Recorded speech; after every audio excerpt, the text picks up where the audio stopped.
Well, here we are back. Happy Markcast Monday. I was just talking Jason before we got on. Good weekend. I guess if you're a Commanders fan, I don't know. I mean, we took the Eagles here to overtime. I'll take that as a win. We got the Bears coming up this week, but we can talk Swifties today if we want. I think everyone's a little tired of that. We'll be talking some damn Canadian football here, gentlemen. How are we doing? Evan back on the program. Evan, how are you? Yeah, I'm doing well. I know I missed last week, unfortunately, but we're back now. Had a couple, good games this weekend. I actually saw a couple teams, clinch playoff spots, which is always fun, always exciting. So, happy to dive into that here. Yeah, the Mariners can no longer break my heart. Officially eliminated. We're done. They're out. It's Kraken season all the time. We have a preseason again tonight. We'll be going to, and then like I said, Commanders Thursday night football. I feel bullish on that right now. So that to me, that's the end of the season if we can't do that. Jason, your Bills, like you said, dice the fish here, putting up tremendous points. How are you feeling? Ticats clinched right as well. We're officially playoff bound. Yep, great football weekend for me. And I mean, one thing I wanted to bring up to start was the passing of Hall of Famer George Reed, who is one of the greatest CFL running backs and figures around the Canadian Football League all time. And honestly, played his entire career for the Roughriders. Obviously, me being a pretty young person, I didn't get to see him play, but this guy, just looking at his statistics, 11-time 1,000-yard rusher in the Canadian Football League. I venture that's probably a CFL record. So, I mean, just an incredible career for him, and he's one of the all-time greats. So, sad to see him go, and, rest in power. Yeah, I saw that come out. It was late last night, right? And I saw Randy and everyone kind of put that out. So, yeah, I wanted to make sure we talked about that off the top of the show. A couple other news items. Big game, obviously, coming up this Friday in BC, whatever, Vancouver. I will be in attendance there. Dorothy and I, we have our Airbnb and all of that. So we will be there making the trek up to BC Place for that game, leaving hopefully immediately after Dorothy's school. So I don't know if they're doing like a gravy bowl Thanksgiving. I don't, I don't know what you Canadians do. So it's like we're celebrating, Thanksgiving in October, but we'll be up there for that. So that'll be exciting. So if you're around, say hi. We'll be getting drinks afterward. Evan, excited? Get to go back. You were at BC Place earlier this season. Yeah, I mean, it's a really nice spot. I think you'll enjoy it, and I'm hoping that. Well, I've been to BC Place a couple of times, but obviously, we'll cross Hamilton off the list. Hoping to get to a couple more, CFL venues, especially the ones that maybe feel a bit more. I don't know if I want to use the word remote, but like you went to Regina for the Grey Cup, and Winnipeg. I feel like those would all be cool spots to visit. So definitely on my list. I'm hoping to get up there at some point. Jason, game of the year thus far, I feel like stakes, I don't think could be higher. To me, and we'll preview the games, but I think, I don't know, I think BC needs that first place in the West. Do you disagree of the importance of that, of not having to go into Mosaic? IG Field. Yeah. I definitely agree. I think the Lions definitely need to win this game on Friday night. I mean, I take it as basically, a playoff game in and of itself, because I mean, like you saw last year how difficult it was, even with Nathan Rourke, to go in there and get a win at IG Field come playoff time. So I'm really excited for this week's game. Yeah, and we'll talk Lions. Seems like they showed up this week. We had Andrew on the show, and I don't know. I like to kind of get in his perspective, because I know we've been a little critical about, Coach Rick and kind of the locker room and everything during the season. And good to kind of see, like, how do they compartmentalize kind of wins and losses. And so if you missed Andrew's interview on the Friday show, the other thing, this is tremendous news, I think. To me, all respect to Carrie Underwood, Miss Underwood, and the Sunday Night Football theme song. But Green Day here announced Saturday. I got the email. I was at the AEW wrestling event, so I know they did it, I think, halftime at the Hamilton game. I'll give my thoughts on this, but I'll defer to you two first, since you actually are in the target demographic, where I am no longer in the 18 to 34 target demo. Evan, what do you make of this? Green Day, I think this is tremendous. Yeah, I mean, look, I'll say this much. I wouldn't consider myself to be a huge Green Day fan, but, Green Day is one of those bands where it's like, I feel like when I was growing up, they were always on the radio. I know several of their songs, again, and I'm not, a fan. I don't really listen to them regularly, but there's no denying, the impact that they've had on, music across the U.S. And, especially, I mean, if you look at, I think they peaked, back, 2000s, right? So maybe 90s. I'm not, again, this is even getting, well, I'm at the very edge of that 18 to 34 demographic, so you can't quote me on any of this. No, that's fine. No, man. I mean, look, I'm definitely excited. I think, you combine this with Carrie Underwood, it's a very good showing. And, I know that there's been, some backlash in recent years of, not having, Canadian performers, at the games. But I completely agree, Reed. I think this is a massive get, for the Grey Cup. And I was definitely surprised to see, Green Day, pop up during the announcement, which I think happened at halftime of that Hamilton Calgary game. Yeah, and this is because this is what's interesting, and you're fine. Like, well, I don't even, I kind of agree. Like that, that's great because I'm just, you're trying to hit all different demos here, right? And people are tired of the country. Like, Jason, what do you make of this? I think it's fantastic. Honestly, Green Day personally is one of probably my top 5 favorite bands like ever. I mean, I always say, do they even have a bad song? It's like they have just so many popular songs, and they were pretty relevant even recently. So I think that it was a great get for the CFL halftime show. It was funny. I was at the game with my buddy, and he was like, "Any guesses for the halftime show?" And I was just randomly, I was like, I don't know, Green Day. And then a few minutes later, it was announced as Green Day. So that was pretty cool. But yeah, I think it's great because they're one of I can't think of many bands that are as popular across a wide range of demographics as Green Day. I know my dad even likes Green Day. All my siblings like Green Day. So, I mean, they're very popular across a wide age range, which is very important for a halftime show like this. Yeah, I did see, and Evan was talking, and I love Bob. I love Bob Irving, friend of the show. He's been on, Green Day is an American band. I don't, the mishmash of for the Georgia Line and whatever the heck country artist we had last year was definitely not a Canadian either. So I think that that's okay. To me, it's getting in it. And you brought up the point, like your dad likes it. I went to a Les and Jake show a couple weeks ago, and similar age range. They're nowhere near as obviously as popular, but they've been doing this now 30 years, and you're getting to the point where the people my age and older are bringing their kids to the show, right? And so it's almost like this weird circle of like we were seeing 10-year-olds mosh pitting in like the safest mosh pit in the world because it's a bunch of 45-year-old dads like kind of like with them helping it. So I think it's great. I mean, I think they're mega superstar. I think they have a CD coming out, so that kind of makes sense that they're doing that. But you want to market the CFL Grey Cup halftime show as a big deal. I mean, this is widely viewed in terms of like Canadian interest per year, right? Even if you're not watching the CFL, you're going to watch the Grey Cup. And so I think this is tremendous. Burned, right? You guys had Nickelback and Bieber and stuff, but to me, like, I don't know, Green Day, the longevity of it, I think Nickelback probably burned hotter, but I think Green Day has certainly burned a lot longer than the Nickelback had. Yeah, certainly. Jason, so Bieber, when did Bieber do it? And was he at the height of his power when Bieber was the Grey Cup show? Was that tremendous?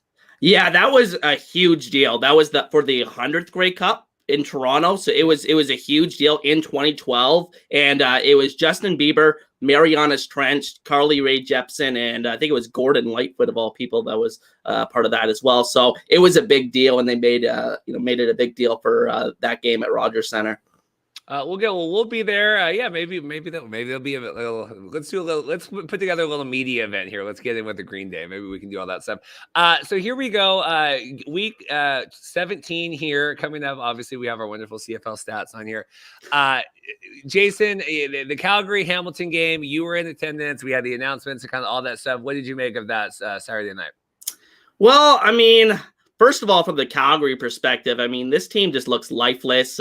I think you could stick a fork in them, even though they're not mathematically, eliminated yet, because Saskatchewan's just going on a skid of their own. But I just don't see them getting 2 or 3 more wins the rest of the season that will be necessary for them to make the playoffs. They just look like a team that's completely, like I said, lifeless at this point. And then for the Hamilton perspective, I thought that this was the best I think I've seen the Ticats defense look this season, other than maybe that game at BC. I thought they looked really, tremendous throughout this entire game. They really didn't give up very many big plays. And on offense, it was kind of weird because they gave Powell the quick hook, and they brought in Matthew Schultz, and Schultz immediately comes in and throws, I think it was like a 70-yard touchdown to Tim White. And that was really the turning point of the game because Calgary was up 6-0 at that point, and then Hamilton was able to, even that score up and didn't really look back from there. So I thought it was a really strong game from the Hamilton perspective, even though they didn't win by a whole bunch.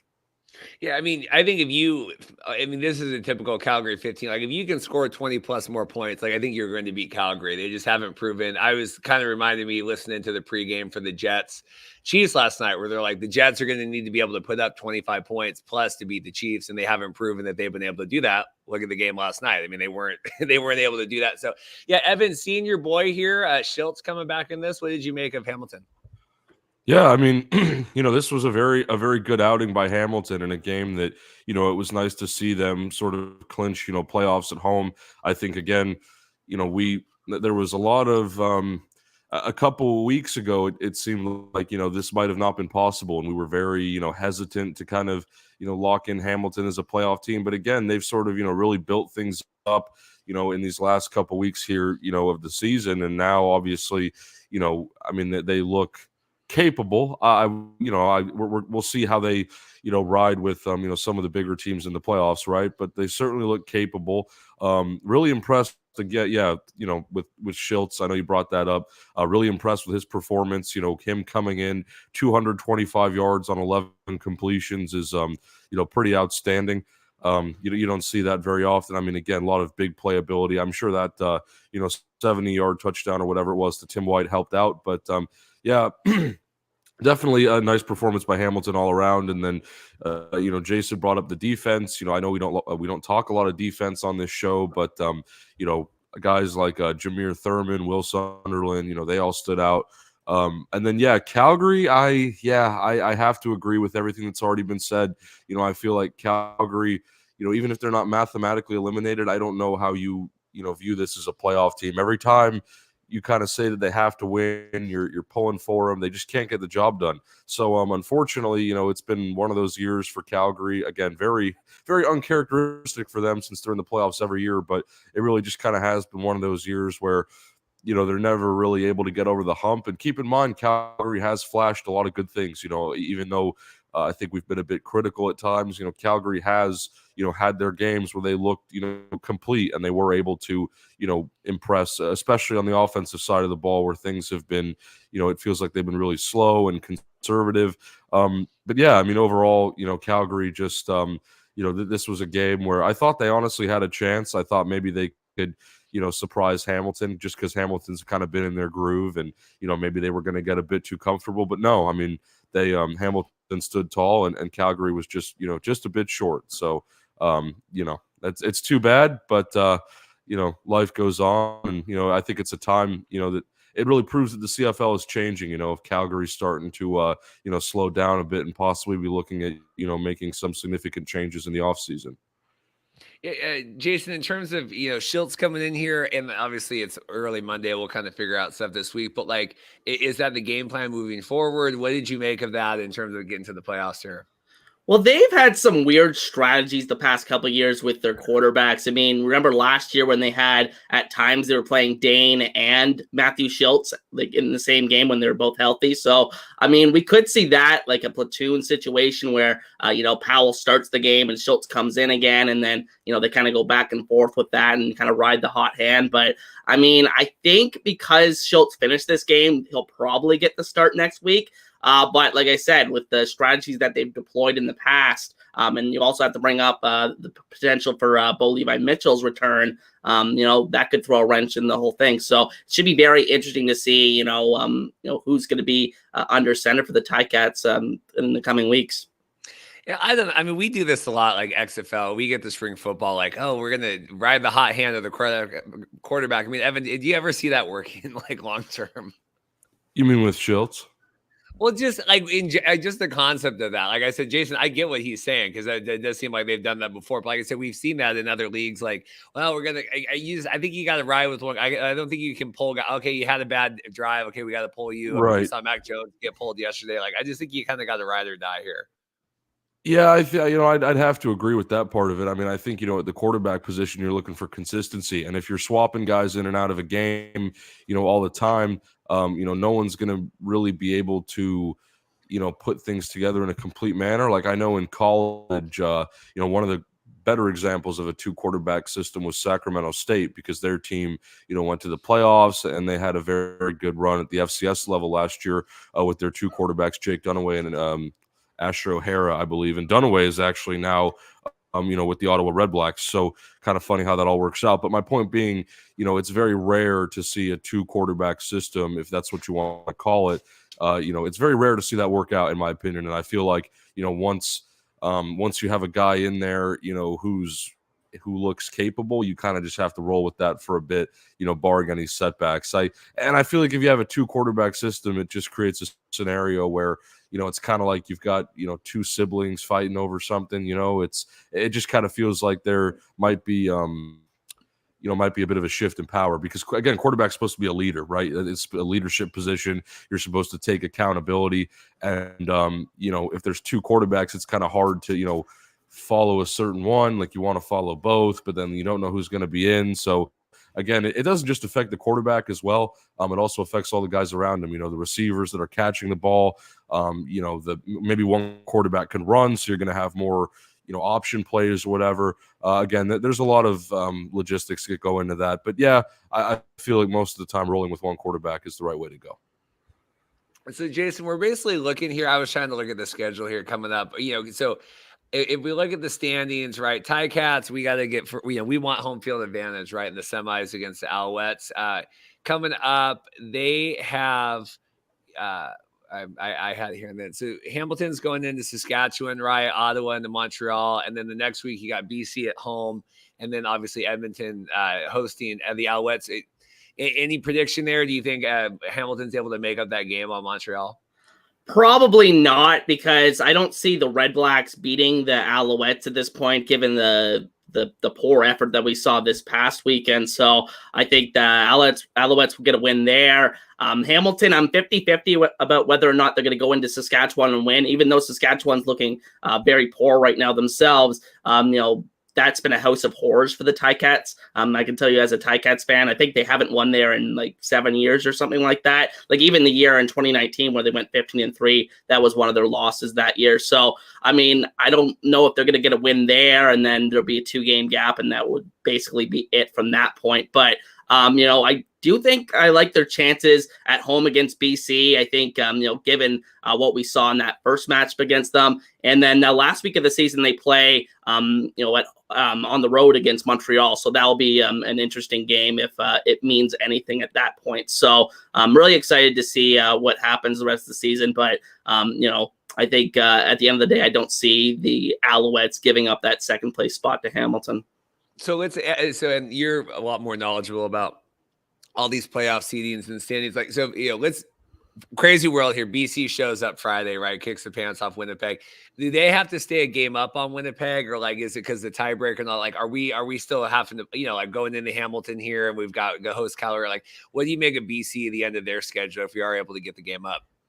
Yeah, if BC wins this weekend against Winnipeg, they'll have the tiebreaker, and they'll be, because they have the same record right now, they'll be a game up. Okay. So they would effectively have a little bit of of a cushion there to drop a game if they so happen to lose against Hamilton in a few weeks, for example. So I think, like I said, that game on Friday is absolutely huge. I think it decides basically everything. And I mean, it could have looked even better for BC if Toronto was able to hold on and beat Winnipeg on Friday night. But unfortunately for the Lions, it didn't happen. So they'll have to take care of business themselves.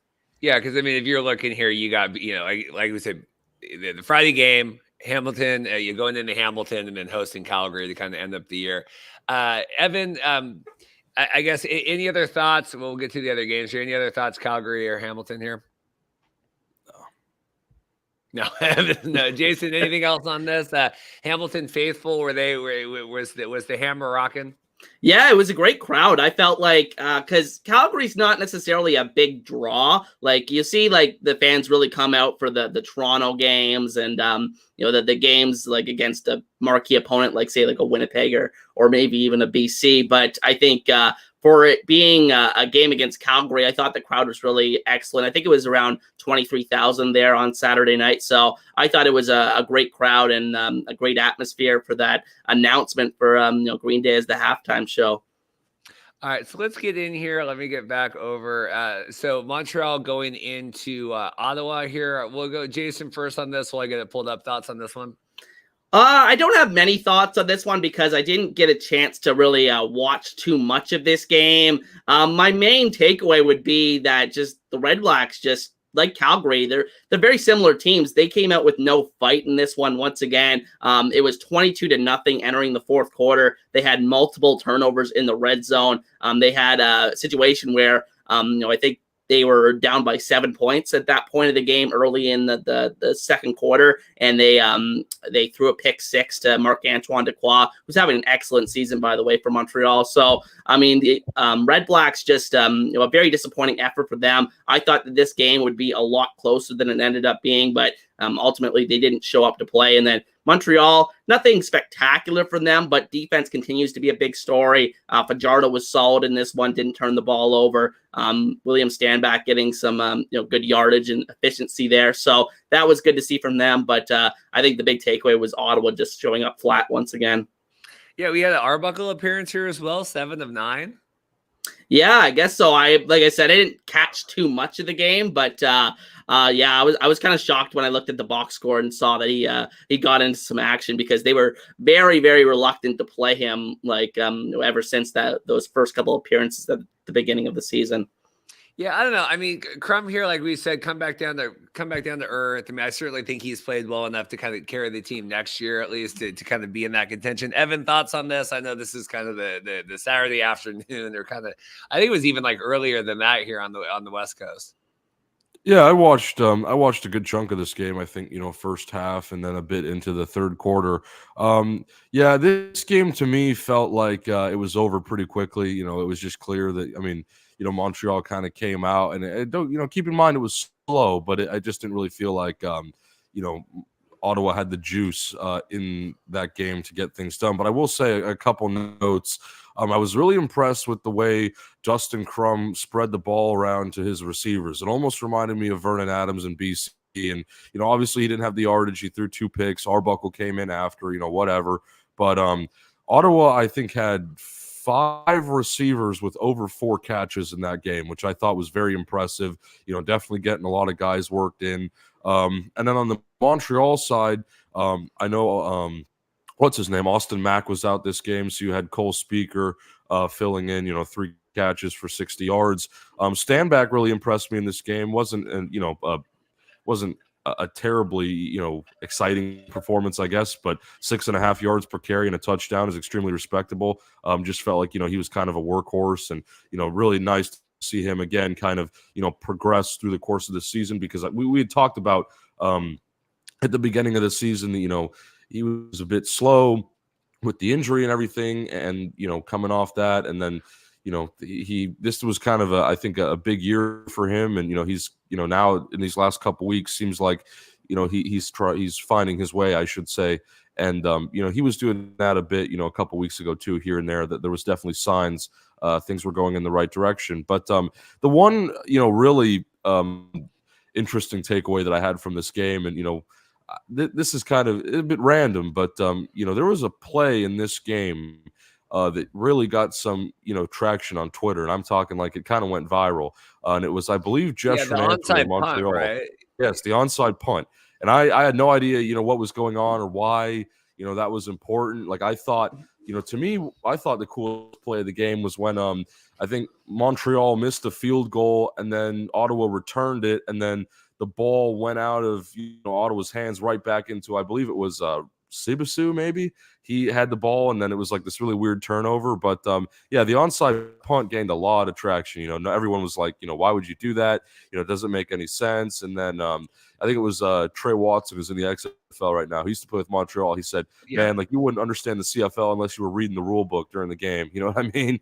And yeah, it was just one of those things where, I don't know, I was like scratching my head during the game, like, what is he doing? And I went on Twitter, and I'm like, geez, like, this is getting a lot of attention for some, random CFL play on a Saturday. But hey, I mean, more publicity for the league, and it was definitely talked about, afterwards for a bit. So that I guess was nice to see. But was this, I mean, so this was on purpose, like, yeah, very odd here. Yeah, I mean, I think it's fine as a novelty, like, happens once. I've never seen this before. I thought it had to travel a certain amount of yards, but I guess not. I mean, he tried to, like, Antwi himself tried this play earlier in the year against BC, and it backfired on him. I think it was a fumble, and it ultimately cost the Alouettes in that game. But yeah, I think it's fine for like a one-time thing. But if this becomes like a thing that people try, I think it makes the league look bad. I think ultimately at the end of the day, it looks really silly. I feel like, and they would have to put some kind of amendment. But I think if it's just this one time, I think it's fine. I just don't get. So we're 2nd and 18 here. I just don't understand, like, what is the purpose of this? It looks more like an accident than anything else. Yeah, for some reason, I don't know why, but it resets the down. So he got a first down out of that. It doesn't make sense to me. I think it should be because apparently the rule is as long as you kick it behind the line of scrimmage and it crosses the line of scrimmage and you recover it beyond the line of scrimmage, it's a first down. But I think it should be, it has to be beyond the first down marker. I think that makes more sense to me. But I mean, at the end of the day, like I said, I don't think we're going to see this on a regular basis. And if it does, I think the CFL will have to do something about it. So I'm taking it back. I tweeted last night during the Chiefs game. Hey, I agree. People talking CFL rules better than the NFL and all that stuff because you got Mahomes here sliding. I take all that back. I take all that back that this is a legal forward play and then they were able to reset it. Evan, this is absurd. Yeah, I mean, 100%. And I didn't realize, like, until I, started doing some research, I was like, why would he do that? And I realized, you can get an automatic first down doing that. But I will say, extremely risky play. Like, I'm surprised, it makes me, well, I shouldn't say it makes me happy, but it at least makes me feel a bit better knowing that, someone has tried this before and lost the football, because the reality is, like, it looks like, I mean, you're taking a huge risk, letting the ball out of your hands and having it roll even just for a couple yards. If there's any defenders in that area, someone could fall on it and, it's a turnover. You lost the fumble essentially. So yeah, I agree with Jason. It's like, it's cool, for maybe one time, but like, if people think that this is like a new trick that's going to work, every time you've got a long second down, I think you might be sorely mistaken. I hope, well, I don't hope, but it's like, it's one of those things where, maybe we will see it play out where a team, unfortunately, loses the football and gives up, good field position to the other team, just to really, bring the point home and to learn a lesson. Cause I don't know, that's gotta be one of the weirdest things ever, like I've ever seen in any level of football, not even like, just NFL or high level pro ball, but, college, even like high school. I mean, that's like that feels like something that would happen like at the high school level to me. If you had Dustin Nielsen on the call, what is he doing? What is he doing?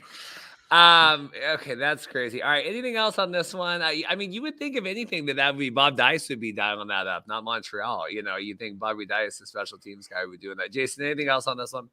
Yeah, I guess I'll give a couple shout outs for each team. So for Montreal, like I said, William Stanback, it's good to see him playing well. Reggie Stubblefield, I think he's been a really good addition for the back end for the Alouettes. He had 8 tackles, 2 sacks, and an interception in this game, so really filled the stat sheet. Marc-Antoine Dequoy, excellent season, pick 6 in this one. And then for the Red Blacks, Braylon Addison had his best game in a long time, 7 catches for 94 yards. And then Cleon Lang, defensive tackle, who I used to think was one of the best Canadian players in the CFL, but it's went quiet the last couple of years. He had a big game in this one with a couple of sacks. And then I guess I was looking ahead here. Yeah, we were talking before, but yeah, Montreal going. What is it? Ottawa coming into Montreal doing these home at home again. Really feels like set up here for Alouettes to take second here in the East. Jason, how do you feel Ticats traveling in, and will you be making the journey with your boys for the semis? Oh, the semis. No, I probably will not be going to Montreal, but I'd love to. I plan to make it there one day. That's one of the CFL stadiums I haven't been to, along with all the other Western ones. But I think, at the end of the day, I probably won't end up traveling to that one. It's interesting because basically we're going to have almost a repeat of last year's playoffs, it looks like, because I think Montreal's going to hold on to second. So it's going to be Hamilton traveling to Montreal. The only thing different this year, it looks like Saskatchewan's going to make it. But yeah, I think BC's probably going to finish second if they lose this game on Friday, they'll probably finish second. So, I mean, yeah, it looks like deja vu for CFL fans. Well, and that's what I mean, and I've said this many times to get on here, but swap out Saskatchewan for Calgary if the BC's in second place. They'll host them in Vancouver and then travel into Winnipeg, and that is to me gets terrifying on that. Going here, BC hosting Saskatchewan. Got a little close at the end, but I feel like some of this was we took the foot off the gas in terms of defensive stuff here. Evan, we'll talk. Go to you first. Yeah, I didn't get to watch a ton of this game. I mean, I watched a bit, here and there, but yeah, I mean, once again, just another offensive clinic from BC. Again, the defense, it got a bit close there. Saskatchewan, I think, had 15 points in the fourth quarter. So talk about a rally. But I mean, again, that offense is just so lethal, so potent. Like, I mean, Vernon Adams, like, it's almost like if he doesn't throw for more than 400 yards in a game, it's a disappointment now. And that's a crazy number. I know it's CFL, whatever. Maybe it's more of a passing league, but like, man, I mean, every game, I think he's over 4,000 now, if I'm not mistaken. I think he hit that in this game. So, Vernon, again, continues to be impressive. 27-36, 458, 3 touchdowns.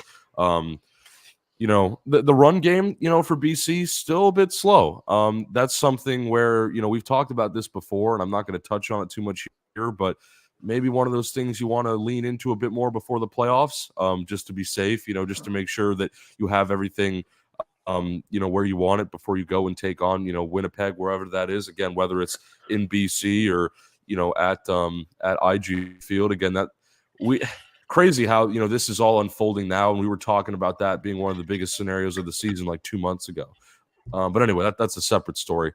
Yeah, and then, the receivers for BC, I mean, do I even need to talk about them anymore? Hollins, Hatcher, I mean, everybody, gets a nice piece here in that offense, especially Hatcher in this game, just had an absolutely outstanding performance. And then, for Saskatchewan, I don't know. I feel like, they've had a lot of games where they've lost and their offense continues to impress me, but it just comes down to their own defense and, some turnovers here and there. And, it seems like, I mean, Dolegala threw for 409 yards, but did not have a passing touchdown. I mean, that's fascinating to me, but not necessarily for the right reasons. So, and again, their run game, I mean, I think we've discussed this before too, but their run game might even need some more work than BC's in certain areas. I just don't even know, yes, BC and Saskatchewan have both struggled at times running the football, but I feel like BC, at least with Mizell, they have a bit more of a higher ceiling there. Whereas I look at Saskatchewan and I'm like,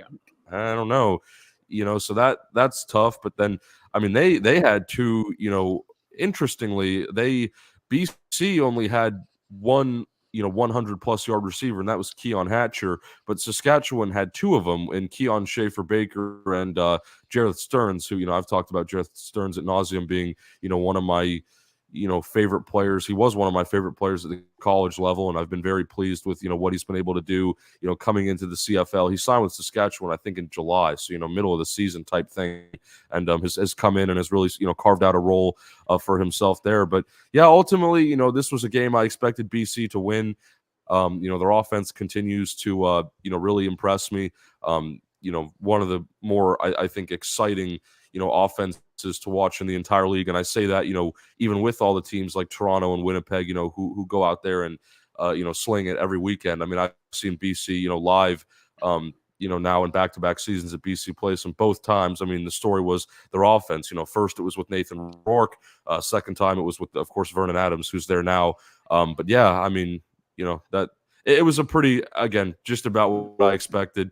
A couple things that could have been better, but BC gets the win, and they carry that momentum into the big game that you're going to, Reed. Yeah, you're talking here, Vernon, and if this is, we can never tell with the CFL.ca, but yeah, 4,000, over 4,000 yards now for the season. Tremendous for that. Just a couple thoughts, and I want to get to Jason.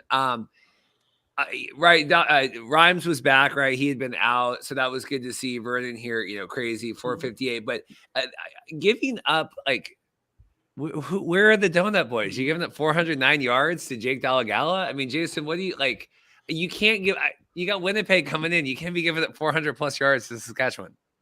I think that's misleading. I think they gave up a lot of those yards, and because this game garbage time. Was, okay. yeah, this game was I think a 3-touchdown lead in the fourth quarter, and that's kind of when I stopped watching the game because it was just too far to reach at that point. But then I looked at the final score, and Saskatchewan scored 2 touchdowns in the final 5 minutes. So I think that's where they got a lot of those yards. Like Evan said, Saskatchewan can get much going on the ground. So I think that BC's defense actually played very well in this game. They were pretty relentless early in the game. And on the other side of the ball, I thought that, BC's offense was just clicking on all cylinders. So I think they're kind of ramping up toward this matchup. They had a couple of poor performances a few weeks ago, as we alluded to. The game against Hamilton, the game against Ottawa where they almost lost. But now it feels like they're back in the swing of things and ready for that big matchup against Winnipeg. And I think that, if they play like this, they can beat any team in the CFL and could go on a Grey Cup run here. I mean, you gotta play 60 minutes here, Jason. I don't like giving up garbage time TDs to Jake Delgado here. Yeah. In terms of rushing here, and I understand we have a million receivers and we don't need to do that, but like Evan talked about this, Jason, we're giving Mizell 38. I don't know. I feel like this is a tale as old as time. We got this snazzy West Coast team. We're going to go into Manitoba here and we're going to get crushed. They're going to pound the rock in the snow and in the ice. Have I foreseen the future already? Yeah, I mean, that seems like the biggest difference between BC and Toronto and Winnipeg right now. It seems like, Toronto and Winnipeg, they have these big imposing running backs with Oliveira and Ouellette and Andrew Harris. I'll even throw in there for Toronto. Whereas, BC, I believe, I would have to check, but a few weeks ago, they were dead last in rushing, and I don't think that's changed. So I think, they're much more of a finesse team, and that makes it all the more important for them to get that number 1 seed and host the West Final. Evan, in terms of our boy Vernon here, clean game, 3 touchdowns, like we've talked about him, tremendous season. Is there a chance that he's in the MOP discussion? I know Farhan and Naylor, they like pumping him up, but we keep talking obviously Chad Kelly, but now he's not going to be playing. What do you make of that with Vernon? I think he's in the discussion, but to say that he has a good chance of winning is a bit of a reach. And, I think that's more of the emergence. Let me put it this way. Zach Collaros, we all know, has been established for a long time. Chad Kelly is probably the most likely option to win MOP, I believe, just given that, Toronto, we've got a month left of regular season play, and, they can pretty much rest him. Maybe that does affect, his chances for MOP. I don't know. But, Vernon, I feel like, Vernon should definitely be in the discussion. Absolutely. It's just a matter of, we'll see. I think, my only issue with Vernon, and this might be the reason that, he's discussed, but he doesn't win it, is again, yes, he throws the ball a lot. They've been very efficient on offense. He has these games, 400 yards, 3 touchdowns, no problems. But, when he has an off day, it tends to be pretty off. And, we saw that a couple of times, like against Toronto, where he had, I don't even know how many picks. Yeah, it was some egregious number. And even against Ottawa, we talked about that. I guess that was 2 weeks ago now because I wasn't here last week. But, it was just like 1 interception. Okay, fine. And then you just kind of start, the turnovers start piling up. And, that's the only tough thing. If you look at, I don't know if those are all, I don't know if that's Vernon's stat line there, but yes, yeah. So I know. So here I've got Vernon's 28-16, 4,005 yards. We got Chad Kelly here, 21-11, 3,300, almost 3,400 yards. Obviously playing, he was hurt in the game, played, didn't play whatever. And then Collaros really clean here, 30-14, 3,700 yards. I mean, if Vernon doesn't have that Toronto game, I think he's really more in contention here. I mean, Jason, I think Collaros not head and shoulders, but I mean, there's clearly a line there. But what do you make of this? Well, it's funny. We were talking last week on the show, in case you missed it, Evan, about whether or not Vernon still had a chance in the MOP race, and I actually said no. But now he has a game like this, and if they can win this week against BC, it's going to be very interesting because if they finish first in the West and Vernon plays excellent from this point to the end of the season, I think he definitely has a shot to win this award, because where you place in the standings always seems like it has a role or plays a role in who wins these awards. And I mean, a couple of weeks ago, I would have said Kelly would win it, but I think because of the the statistical difference, because of all the missed games, and even before that, Claris's numbers were better than Kelly. So I think at the end of the day, Claris is probably still going to win it, but there still is a chance for Vernon to get back into it because of these big games coming up.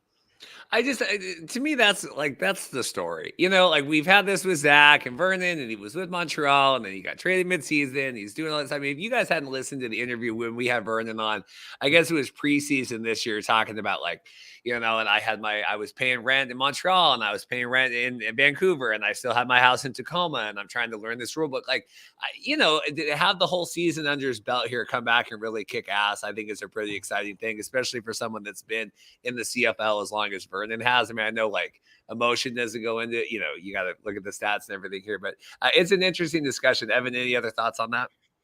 Yeah, I mean, look, I wouldn't rule Vernon out, and the reality is, I mean, if Chad Kelly continues to rest, that might push him out. I mean, now that we're looking at the numbers, if we want to base it off that, I mean, Caleros definitely has the best ratio. There's no surprise there when it comes to touchdowns, interceptions, everything like that. But Vernon, the thing is, again, it goes back to this upcoming game, and if Vernon can, if Vernon has a couple, that Saskatchewan stat line that we just looked at, 27-36, 458, 3 touchdowns. If he can keep doing that for, just a couple more weeks or whatever, then I'd feel like, he honestly would have a good chance. And, I still find it hard to say that, he would be the front runner, but there's a lot there, that there's really something there. And, there's no denying that Vernon has been, one of the most impressive quarterbacks. Again, yes, he's had some turnovers. He's had some, mental errors, whatever, but every quarterback has that. And, I feel like, right now, I don't know. Right now, it's a bit up in the air. But, if in these final few weeks he really goes out there and continues to make a statement, I don't see why you'd take him out of that discussion. Yeah, I'm happy, and I think like you said, if you take the Toronto game out, I think this is an entirely different discussion. But everyone's allowed. You're entitled to a bad game or two. It's it's a 18 game, 21 week season. I think you're allowed to have that. Like I said, longevity of it. Here's someone that I think a lot of people had really kind of written off. And okay, he's in Montreal, or he comes. I know, as much as I loved him as a person, I was a little worried. Okay, and now this year, and we got all these toys he's playing with, and I think he's been great. I think he's matured into it. I know Andy's a fan of him. I know we're big fans in the group. Jason, any other thoughts on Vernon, or just the story of kind of where he's at right now? Yeah, I'm really happy for him. I feel like this is, his place in the CFL. This is it feels like he's really found a home. I mean, it looked like, a couple of years ago, he looked great in Montreal, but I mean, things just kind of developed there. And for whatever reason, they decided to bring in Trevor Harris, and they decided to, make him the starting quarterback there. And then obviously he ended up leaving too, but things, ended pretty poorly in Montreal. But I think this is really where he belongs in the CFL. And it's good to see him, finally, settle in here, because he's a guy that came to the CFL with a lot of hype, and a lot of people were saying this guy is an ideal fit for the CFL game, and that was years ago. So it's finally great to see that he settles in here and is in the MOP discussion. And one other name I wanted to throw out into the MOP discussion, he won't get any serious consideration of winning it, but Brady Oliveira's had an excellent season, one of the best seasons by a running back we've seen in quite a few years in the CFL. And I mean, if we didn't have all these excellent quarterbacks, because that's really what happens when you talk about the MOP discussion. If a quarterback's having a great season, they're going to win that award. But the years that there's not really that outstanding quarterback, that's when you usually see a positional player win it. But I think at the end of the day, Oliveira deserves a shout out as well, because his numbers this year have been excellent. Yeah, and then Ken Friedman's just chiming in the chat. He says the 2 games that the Argos lost, Kelly was hurt or did not play. the fact that he's not playing here at the end of the season, they clinch first because of him. I know, but it's like the news cycle. And okay, we're moving on here. I mean, you're going to compare there. My other thing, and then we'll get to the last game here in terms of Saskatchewan, just because obviously. Presumably, we'll see if BC or whoever has to. I think it's Saskatchewan takes on BC here, or Saskatchewan takes on Winnipeg in the playoffs. I think it's a walk in the park. But what do you make here, Jason? And we'll get Evan's thoughts. We'll move on here real quick. But just Saskatchewan moving forward, kind of wallowing here in the standings a little bit. Well, it's weird because they're almost surely going to make the playoffs, but yeah, it looks like they're just set up to lose in that West semifinal. And I know they've beaten Winnipeg and BC like once before, but I think at the end of the day, they don't look super close to those teams right now. And the last time we saw Winnipeg play Saskatchewan, Winnipeg destroyed them in that game. In the playoffs would be on the road in Winnipeg, and likewise for the Saskatchewan versus BC matchup. So I think at the end of the day, they're kind of stuck in the middle here. They're going to make the playoffs unless Calgary has a sudden resurgence here, or Ottawa runs off 3 straight wins. But I think at the end of the day, don't know what to make of them because, they really don't look like they have anywhere to go right now because it looks like they're going to make the playoffs but not do anything else.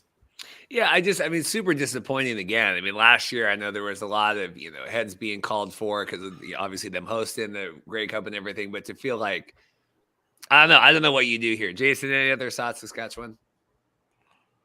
I mean, Evan. Sorry. No. Oh yeah, Evan, Saskatchewan. Yeah. I mean, just kind of, I feel like what everyone else has already said. I mean, you go, whatever they're going to have to do, it's going to be on the road against a really tough team. And I just I don't really see them doing too much. It's been an interesting season for Saskatchewan. I feel like they have a lot to work with. I always say that, whether they win or lose, they have a lot of pieces there. But obviously Trevor Harris getting hurt as early as he did, I think kind of, well, it certainly didn't derail the season if they're in playoff contention, but it feels like they've had a lot of, shifting components, even outside of the quarterback position. I mean, you went from Trevor Harris to Mason Fine to now Jake Dolegala seems like the guy. And, I'd be comfortable, moving forward with Dolegala, depending on what happens with Trevor Harris. I do think he will be back. But, again, Dolegala can maybe go to another team next year. And I think I've brought that up where, you have a good showing in Saskatchewan. You can go do something somewhere else. But anyway, with Saskatchewan in particular, I just feel like they have a lot of moving pieces and things kind of got shaken up for them early. So it's been a real mixed bag with them. Fortunately, they do have games where they're exciting to watch, and they have won against. I think that. Interestingly enough, I feel like, and if we want to talk about playoffs here real quick, I was just running through scenarios in my head. Unlike Montreal in the East, the Saskatchewan has actually beaten, some of the better teams. They've beaten BC, they've beaten Winnipeg before. And that to me really stands out. Again, I unfortunately feel like, that's just, I feel like, it's going to be too strong in the playoffs and they're not going to be able to overcome that. But like, I look at Montreal and I'm like, at the rate, things are going at, Hamilton could go into Montreal and I think they could win that game. And, I think that would set up a very interesting, Eastern final. I guess that would be between Hamilton and Toronto. But yeah, just a lot there. It's for Saskatchewan again. Going back to my original point, I would say their season overall. I mean, if you make playoffs, I'd call it a success given how much uncertainty there was again. But no denying that there's still some work that needs to be done. And obviously, this was a big. This was a year of change for them. This was their first year. You moved on from Cody Fajardo. You moved on from, some of the coaches. Jason Moss, right? So, definitely a change there. But, I feel like there is a bright future for a team like Saskatchewan. And, you can't say that for everybody else in the league right now. Last game here, we'll get to kind of the weird game. And I thought we had Rod Smith on the show previewing, kind of talking CFL going into the weekend. Like, people have been very critical. Like, why wasn't this game earlier in the Grey Cup rematch? Really, didn't amount for a lot. We saw Brian Scott here, friend of the show, did not have the best outing. Jason, what do you make of this one? Winnipeg, Toronto felt like they had a shot there. Yeah, I enjoyed the game for the most part, but like you said, when Brian Scott got put into the game in the fourth quarter, I felt that kind of ruined the vibe of the game. Like, honestly, I thought that there was really pointless to kind of put him in there, I think, because you have 4 other games. If you want to give Brian Scott a full other game, you have 4 other opportunities to do that. But why take Cameron Dukes out when he's playing relatively well against a very good team that's still trying to win? Like, you want to give your backups really good, experience and, game situations. You're playing against a Winnipeg team that wants to win this game. This was a perfect scenario for Cameron Dukes to finish this game and try to get Toronto the victory here, even though it didn't mean anything for them. But it was quality reps that you could have gotten Cameron Dukes, but instead you pull him in the middle of the fourth quarter for a guy that hasn't played, in the league right now. In the league this season, and I don't know. It was just such a weird vibe at the end of that game because Toronto basically just conceded it to Winnipeg, and I thought that for the most part Toronto played very, very well in this game. They came to play, and I thought that they looked really great in the first half, but ultimately I feel like they conceded the game in the fourth quarter by putting in Brian Scott. Yeah, it made me sad here. I love Brian. Brian's been on the show, and obviously tracking him going up there, and there was a lot of things with the XFL and everything else. Evan, what did you make of Brian Scott's first performance this season?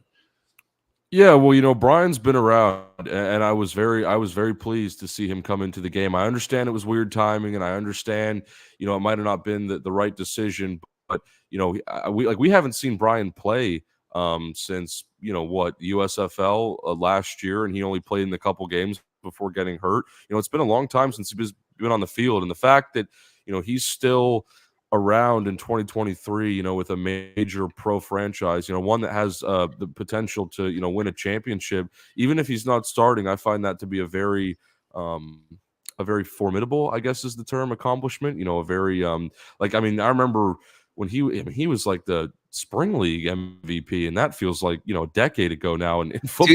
Two time. Yes, exactly. So it's been a long time that Brian's been around, but I think the real story here, and again, I'm sure Brian will get another opportunity, hopefully down the stretch here in the next couple weeks. So I know this wasn't his best day, but again, it was only a couple snaps. I'll give him a break, right? And it was weird timing and all that, but the real story here, I think, was Cameron Dukes, and of course, this one was pretty special. Mike Davis, who I work with, in Vegas, he was the guy who, brought Cam Dukes in, to the arena game, and he played in Vegas prior to, going to Toronto. So we were very happy about that, to see him, go up there and get the start. And he's kind of, he's almost, I guess, the poster child in a sense. Like, if you, I'm not trying to make a pitch here to anybody, but it's like, if you develop your game and you take a chance, things like this can happen where you get an opportunity elsewhere and you can play on a higher stage. And, Cam Dukes, in this game, he really impressed. He came out there and against one of the best teams in the league, looked like he could start multiple games and not have a problem. He was definitely, in a position where, you could tell that he had learned throughout the season behind Chad Kelly, and he was really taking in all the information and using his prior experience in the arena game. Very impressed with what Cameron Dukes did, and I think a lot of other people were impressed as well. On the broadcast, they were saying, this game to some degree, we all viewed this was an automatic win for Winnipeg, and yes, they still got the victory at the end of the game.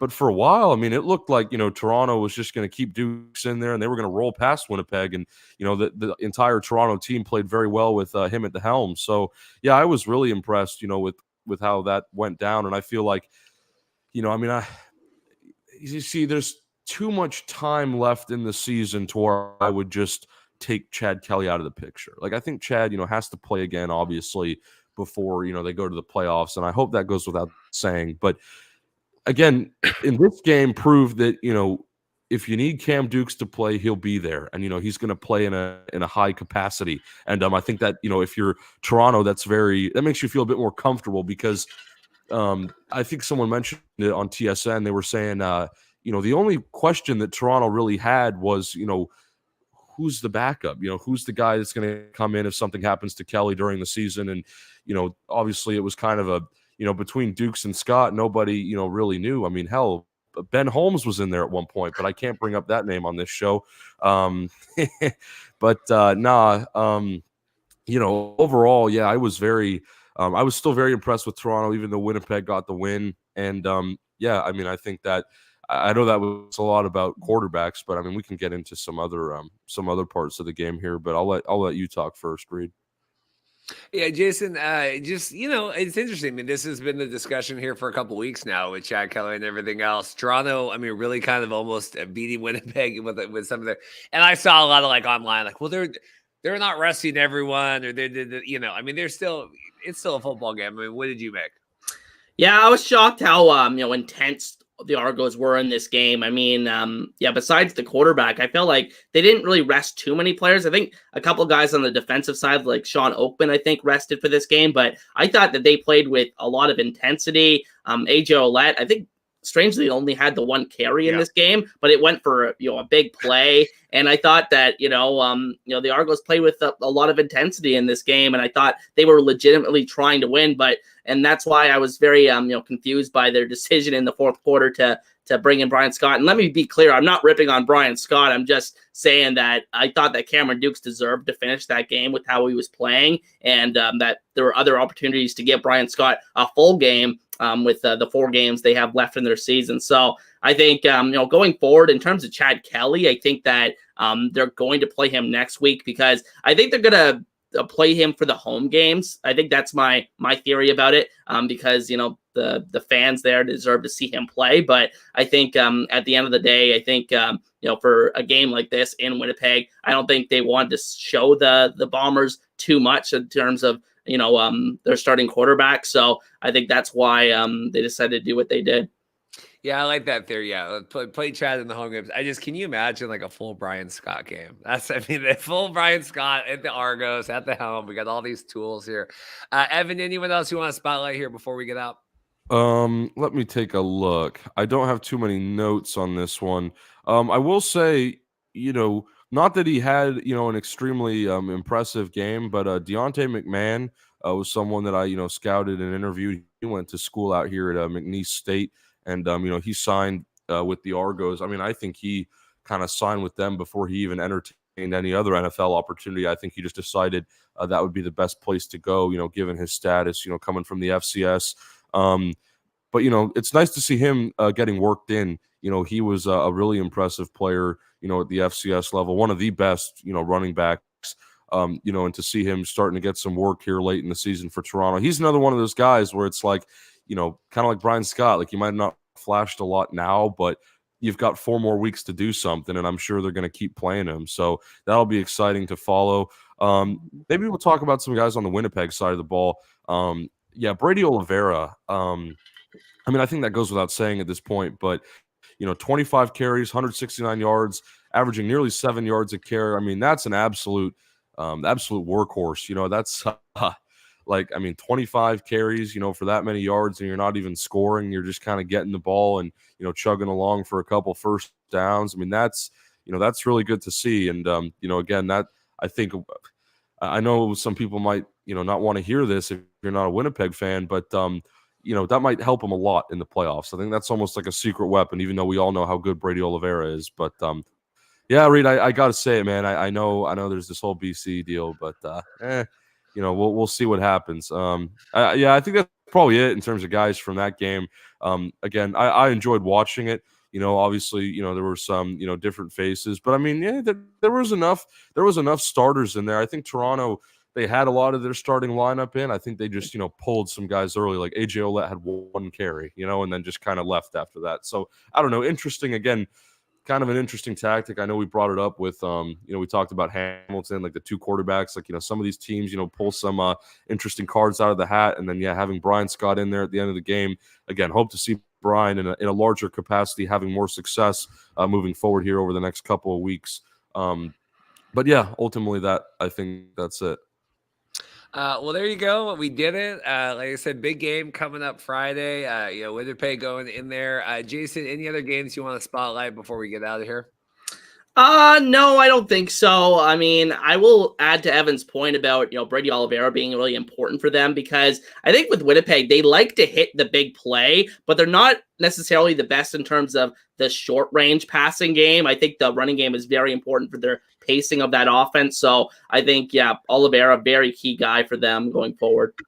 Yeah, here Elks going into the slaughterhouse of horrors in Toronto. We'll see. And then Hamilton, Saskatchewan. Should be exciting. Like I said, I'll be up at the BC game. Should be a good show this week. So obviously tracking the XFL, USFL stuff. I think Dan Kaplan's going to come on. I think we're going to get him on, giving his thoughts about that. And then I reached out to a couple of CFL guys trying to get one of the CFL panelists has been avoiding me all season. We've been going back and forth trying to get it scheduled. So maybe we can get that pinned down, or else send another former player another invite to maybe come back on. So appreciate it. Like I said, Jason's doing his other stuff on the channel, and I think that's it, unless anyone has anything else. All right, thanks guys, we'll see you next time. And where's my thing here? All right, take care.